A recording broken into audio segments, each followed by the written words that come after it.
बच्चों, आज हमारा एक लास्ट टॉपिक बचा हुआ है, कंट्रोल एंड कोऑर्डिनेशन का लास्ट टॉपिक है जो है कोऑर्डिनेशन इन प्लांट। एनिमल में पढ़ चुके थे, एनिमल में हम लोग नर्वस सिस्टम पढ़े जो कि इलेक्ट्रिकल कोऑर्डिनेशन करता है, इलेक्ट्रिकल कम्युनिकेशन, और एक था कि हम लोग एंडोक्राइन सिस्टम भी पढ़ चुके हैं।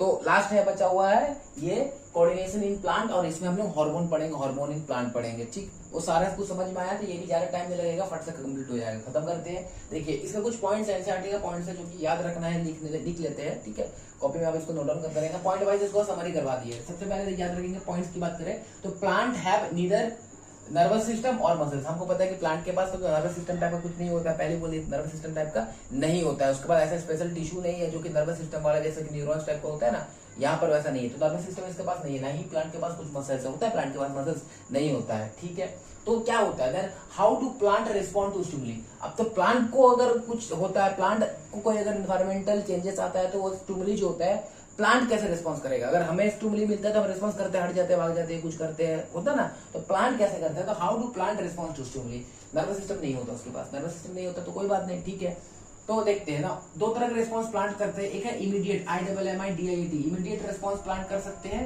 या तो मूवमेंट ड्यू टू ग्रोथ भी करते हैं। तो जो इमीडिएट रिस्पॉन्स पहले देख लेते हैं कि इमीडिएट रिस्पॉन्स कैसे होता है। देखिए, movement happens at a point different from the point of touch. तो इमीडिएट मूवमेंट होता है कि पॉइंट ऑफ टच के कहीं और जगह भी वो मूवमेंट शो करवा सकता है। तो ये एनसीईआरटी के पॉइंट्स इसको याद रख लेंगे कि movement happens at a point, जरूरी नहीं कि जिस पॉइंट में टच किए वही पॉइंट में एक्शन दिखाएगा, दूसरा जगह भी वो एक्शन दिखा सकता है। तो at a point different from the point of touch, ये पॉइंट याद रखेंगे। फिर देखते हैं plant also uses electrical chemical to convey. ये केमिकल, इलेक्ट्रिकल केमिकल यूज करते हैं क्योंकि नर्वस सिस्टम नहीं होता तो केमिकल यूज करते हैं जनरली। ठीक है, to convey information from cell to cell, cell to cell information को कन्वे करने के लिए हम लोग इलेक्ट्रोकेमिकल, इलेक्ट्रिकल केमिकल कुछ मेथड यूज करते हैं। But no specialised tissue present for this. तो लेकिन हम लोगों के पास ये इलेक्ट्रोकेमिकल को रिस्पॉन्स करने के लिए स्पेशल टिश्यू नहीं है, जैसे कि नर्वस टिश्यू हम लोग के पास होता है एनिमल में, प्लांट के पास नहीं है।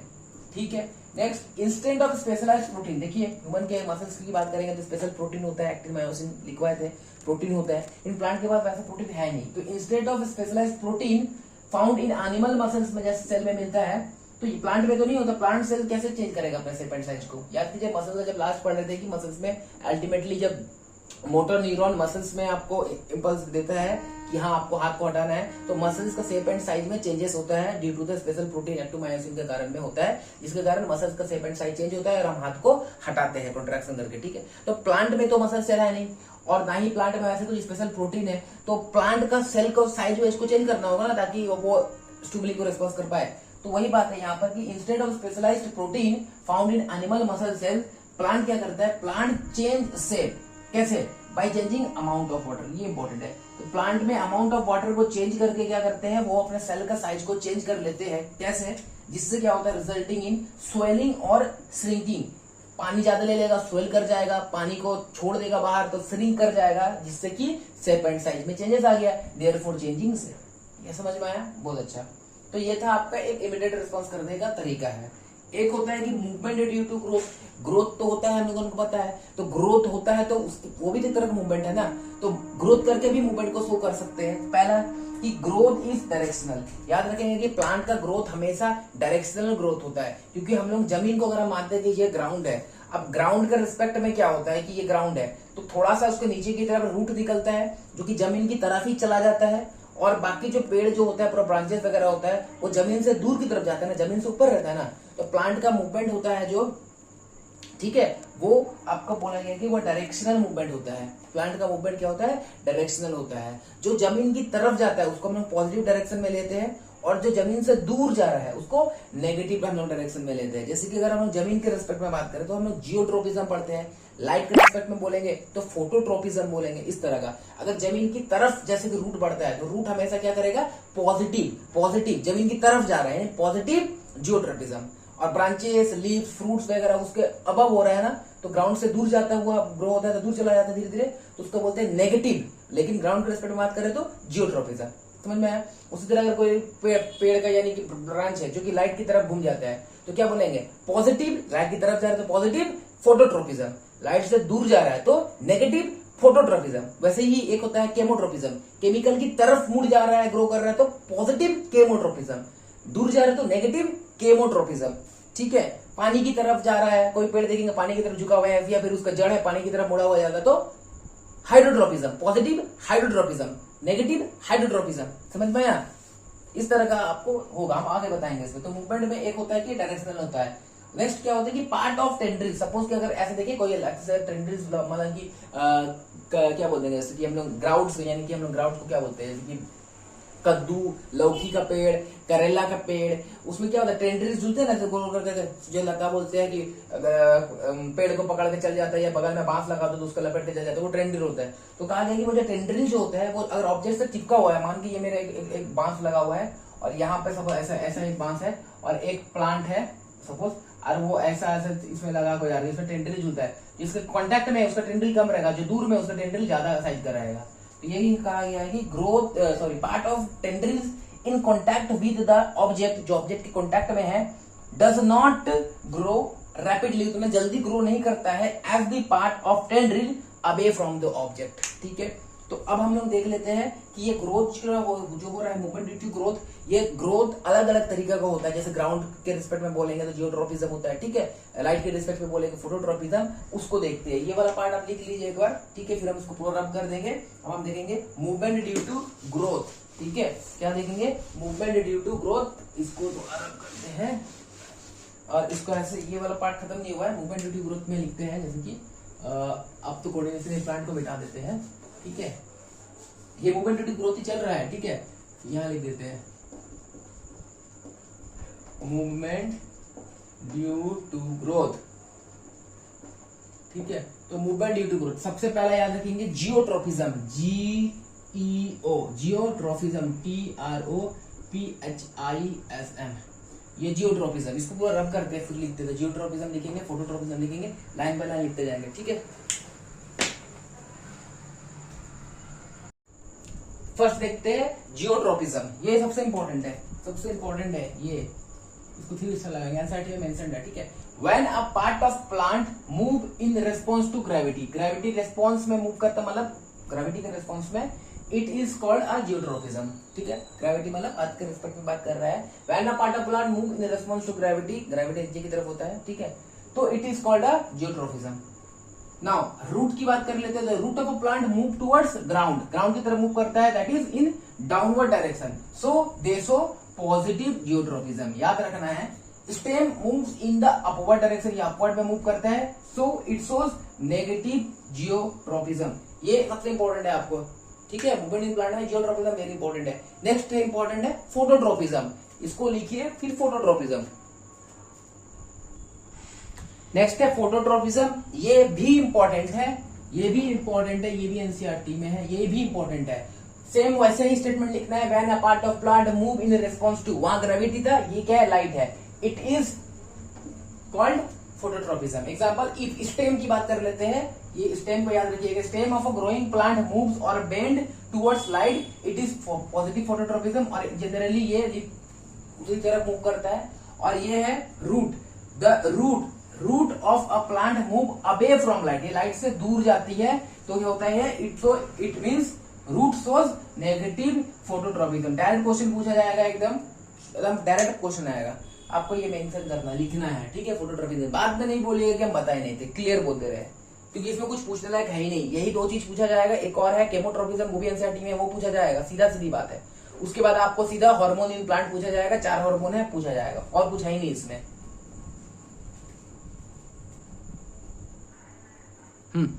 तो एक और है केमोट्रोपिज्म, ये भी इंपॉर्टेंट है, ये भी एनसीईआरटी में दिया गया है। केमोट्रोपिज्म से समझ में आ रहा है, कुछ केमिकल के रिस्पॉन्स में, तो plant moves in response to chemical stimuli, ठीक है। Example, growth of pollen tube, ये जो पोलन ट्यूब होता है towards ovules shows positive chemotropism. कुछ समझ में नहीं आया, देखो एक्चुअली क्या होता है ना, फ्लावर को देखेंगे तो फ्लावर में ये जो होता है ना, ये सब ऐसा, ये ओवेरी होता है, ये वाला पार्ट क्या है, ओवेरी है, और ओवेरी के अंदर में सपोज ऐसा छोटा छोटा ओव्यूल्स होती है, ठीक है। फ्लावर को देखेंगे ना, ये होता है सपोज कि अगर हम, और यहाँ पर क्या होता है, ये वाला पार्ट है स्टिग्मा। अब बाहर से कोई पॉलन ग्रेन आता है, पॉलन ग्रेन आता है, इसमें गिरता है, तो पॉलन ग्रेन जब यहाँ रहता है तो यहाँ पर एक तो ट्यूब निकालता है, पॉलन ट्यूब। तो यही बात है कि पॉलन ग्रेन जो मेल रिप्रोडक्टिव पार्ट है, और ओव्यूल्स क्या है, फीमेल रिप्रोडक्टिव, मतलब एक तरह का एग है बोलते हैं, ठीक है। तो यहाँ पर आप बताइए कि ये पॉलन ग्रेन यहीं पर क्यों आया, आने के बाद ट्यूब कैसे निकला। तो ये तरह का कुछ केमिकल्स होती है स्टिग्मा पे लगा हुआ, जिसपे जब पॉलन ग्रेन गिरता है तो उसको समझ में आता है अच्छा यहीं पर जाना है तो जाता है, यानी कि एक तरह का केमिकल स्टिमुली है। तो इसको बोल सकते हैं कि growth of pollen tube towards ovules shows positive केमोट्रोपिज्म। यहाँ ओव्यूल्स होती है, पॉलन ट्यूब पॉलन ग्रेन गिरता है जब इस पे, तो यहाँ से पॉलन ट्यूब निकलता है वो ओव्यूल की तरफ जाता है। तो ये एक तरह का क्या है, पॉजिटिव केमोट्रोपिज्म है। ठीक है, ये एनसीईआरटी का एग्जांपल है। अब ये तो जो है एक तो हाइड्रोट्रोपिज्म है एंड थिग्मोट्रोपिज्म है, तो ये एनसीईआरटी में नहीं है। थिग्मोट्रोपिज्म में एग्जांपल दिया गया था टाइप का, जैसे कि बोला गया है एक ये आप पढ़े ना अभी थोड़ा देर, टेंड्रिल जो ऑब्जेक्ट के साथ में कॉन्टैक्ट में होता है वो थोड़ा लेस ग्रो मतलब स्लोली ग्रो करता है, और जो दूर की तरफ होता है वो फास्टर ग्रो की करता है। तो स्लो फास्ट की बात तो अलग है, लेकिन यहाँ पर बात कर रहे हैं एक है आपका हाइड्रोट्रोपिज्म। ये क्या होता है, when a part of plant move in response to water, water की तरफ अगर मूव कर रहे हैं तो उसको क्या बोलेंगे, पॉजिटिव हाइड्रोट्रोपिज्म।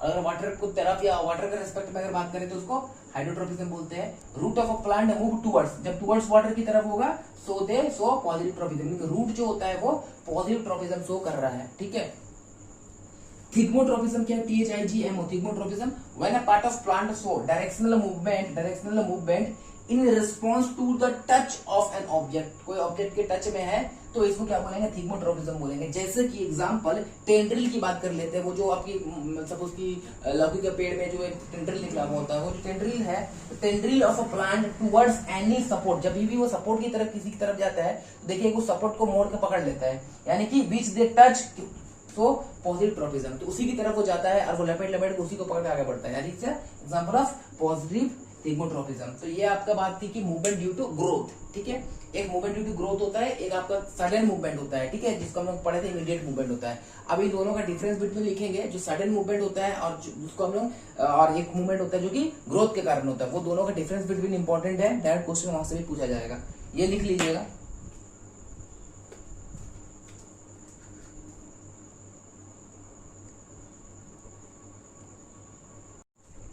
हाँ, types of movement in plant हम लोग देख चुके थे कि दो तरह के रिस्पॉन्स करता है, कि इमीडिएट रिस्पॉन्स करता है, एक होता है मूवमेंट ड्यू टू ग्रोथ होता है।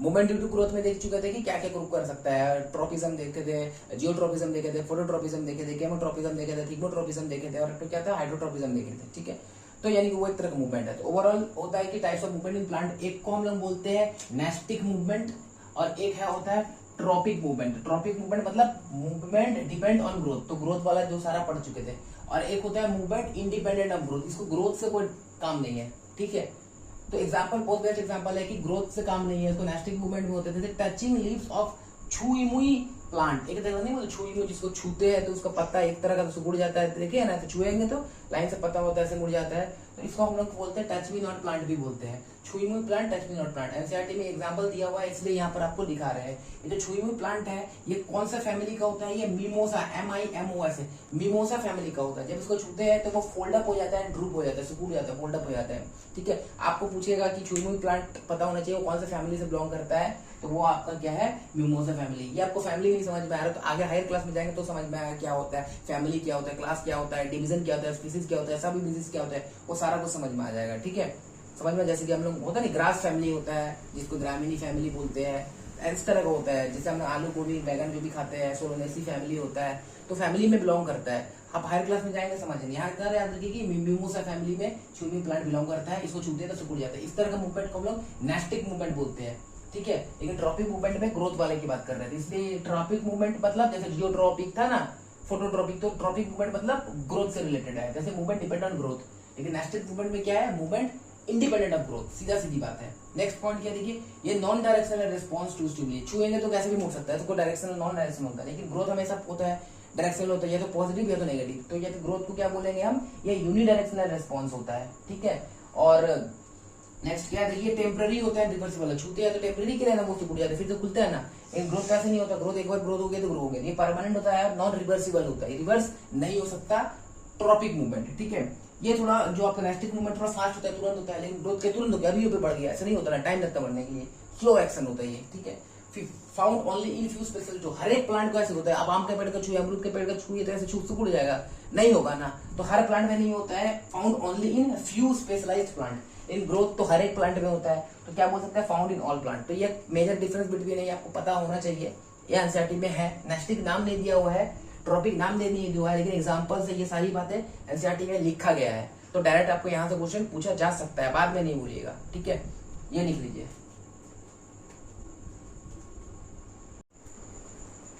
ये लास्ट पार्ट है हमारा इस चैप्टर का, केमिकल क्या था, कंट्रोल एंड कोऑर्डिनेशन का आखिरी पार्ट है, प्लांट हार्मोन। बस ये करेंगे खत्म हो जाएगा, ठीक है।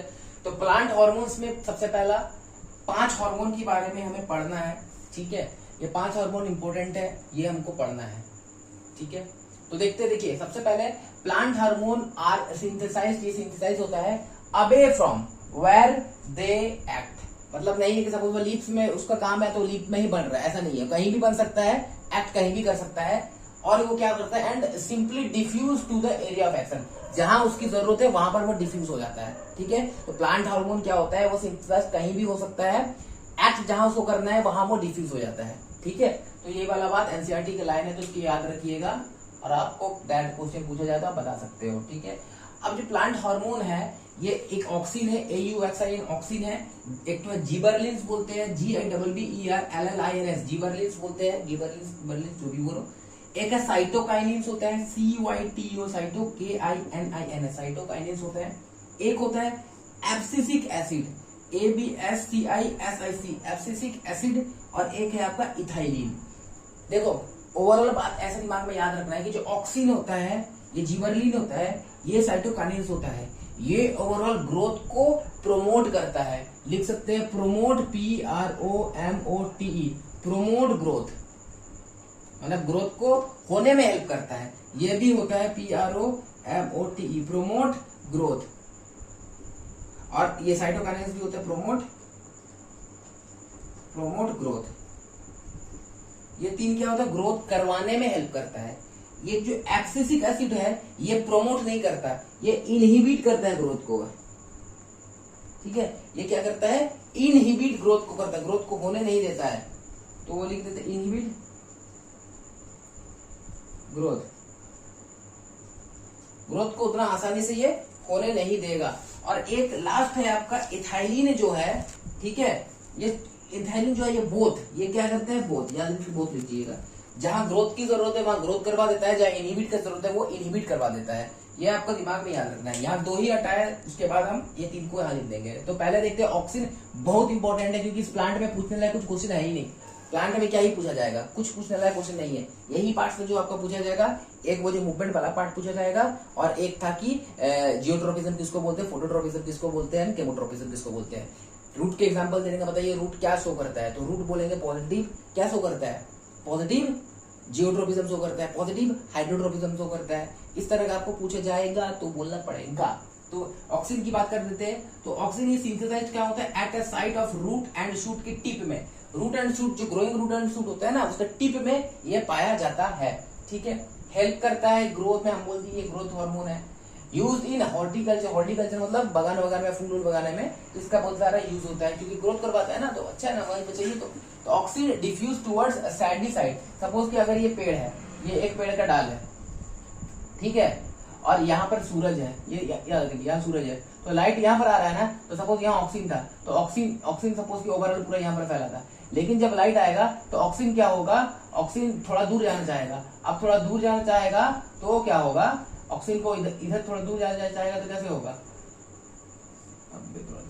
ये ऐसा हो गया, तो ऑक्सीजन थोड़ा इधर चला जाएगा, जब ऑक्सीजन दूर चल जाएगा तो ये ऐसा बेंड हो जाएगी, ये बेंड हो जाएगा, तो लगेगा कि ये लाइट की तरफ मूव किया हुआ है, यानी कि दिखेगा कि ये पॉजिटिव फोटोट्रोपिज्म शो कर रहा है। ये इसलिए हो रहा है क्योंकि ऑक्सीजन हमेशा लाइट से दूर भागता है, तो ऑक्सीजन जब दूर की तरफ चला जाएगा तो ऐसी बेंड हो जाएगा, याद रखना है सर, ठीक है। तो oxygen diffuse towards shady side of the shoot, bend towards light, तो शूट बेंड तो करेगा लाइट की तरफ, लेकिन ऑक्सीजन हमेशा लाइट से दूर की तरफ भागता है, ये ठीक है। तो ऑक्सीजन की बात इतने दूर बहुत बोल दी, 3 तो यहाँ बहुत लिख देंगे, ठीक है। जिबरलिन की बात कर लेते हैं, ये भी हम लोग बोले हैं हेल्प इन ग्रोथ, लेकिन ये स्टेम की ग्रोथ करता है, ये ओवरऑल पूरा प्लांट की ग्रोथ करता है, लेकिन ये जनरली स्टेम की ग्रोथ करता है। Promote cell differentiation in the presence of oxygen, जब ऑक्सीजन और जिबरलिन दोनों को मिला दिया जाए तो हाईली सेल डिफरेंशिएशन होता है, हम लोग इसका यूज करते हैं ट्यूसी कल्चर में भी, ठीक है ना। ब्रेक सीड डोरमेंसी, क्योंकि ये ग्रोथ करवाता है, तो सीड डोरमेंसी को कैसे ब्रेक करेगा, सीड डोरमेंसी मतलब सपोज कि सीड डोरमेंसी मतलब एक चना ले लिया, अब चना एक्चुअली जिंदा है, जो काला चना होता है ना, उसको देख के लगता है वो लिविंग थिंग नहीं, लेकिन वो लिविंग थिंग है, क्योंकि उसे जब पानी में डालते हैं तो उसमें से पेड़ उगाता है, ठीक है। तो वो जो पेड़ उग रहा है तो उसको डोरमेंसी से बाहर आना बोलते हैं। और जो चना जो हम लोग घर पे खाते हैं वो चना एक्चुअली डोरमेंसी पीरियड में है, वो जिंदा तो है, लेकिन अपने मेटाबॉलिक एक्टिविटी को पॉज करके रखा है, रोक के रखा है, स्टॉप नहीं किया है, रोक के रखा है। उस कंडीशन को डोरमेंसी बोलते हैं। जब उसको पानी में डालते हैं तो वो अपना सारा एक्टिविटीज को स्टार्ट करता है और उसमें से वो जो प्लूम्यूल रेडिकल्स वगैरह बाहर आ जाता है, नया पेड़ बनता है। तो उस कंडीशन को क्या बोलते हैं, तोड़ने को, तो उसको डोरमेंसी बोलते हैं कि ब्रेक डोरमेंसी, डोरमेंसी को तोड़ देता है। डोरमेंसी मतलब जो वो था ऐसे ही, चना जो अभी है, अभी ग्रो नहीं कर रहा है, वो डोरमेंसी में है, वो डोरमेंसी को तोड़ता है, यानी ग्रोथ करवाता है। कौन करवाता है? ये गिबरलिंस, ऐसे बोल सकते हैं गिबरलिंस, ठीक है। ये दो है। आप देखते हैं cytokinin, abscisic acid and ethylene, छोटा छोटा है, देख लेते हैं। लास्ट है cytokinin, abscisic acid and ethylene. Cytokinin है, ये भी एक इंपॉर्टेंट है, एनसीईआरटी में इसका भी बहुत अच्छा से जिक्र किया गया है। हम क्या बोले हैं, तीन तो जो टॉप का abscisic acid, gibberellin and cytokinin, ये प्रोमोट करता है ग्रोथ को, यानी कि promote cell division. Growth cell division होता है ना, हाँ होता है। Promote food growth, fruit growth actually, ठीक है, फ्रूट ग्रोथ होगा। फूड ग्रोथ क्या होता है? प्लांट परिवर्टी, फ्रूट ग्रोथ, ठीक है।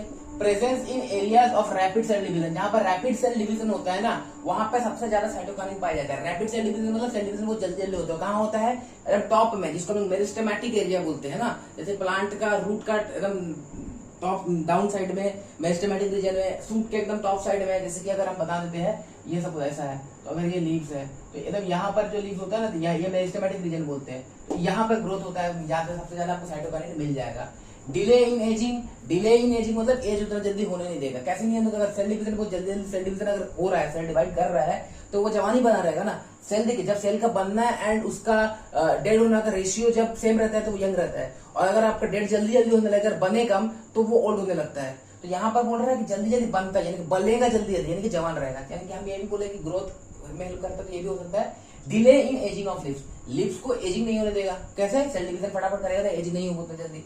दूसरा क्या होता है? प्रोमोट ओपनिंग ऑफ स्टोमेटा, ये इंपॉर्टेंट है। स्टोमेटा क्या होता है? स्टोमेटा लीव्स में क्या होता है कि लीव्स में क्या होता है कि स्टोमेटा ऐसा ऐसा होता है, बना हुआ होता है, और ये जब ओपन होता है तो गैसेस का एक्सचेंज होता है, पानी का आने जाना बाहर होता है, ठीक है। तो स्टोमेटा का ओपनिंग में बहुत ज्यादा हेल्प करता है, ठीक है। ये कौन हेल्प करता है? साइटोकाइनिन। ये पॉइंट याद रहेगा, बहुत अच्छे, वेरी गुड।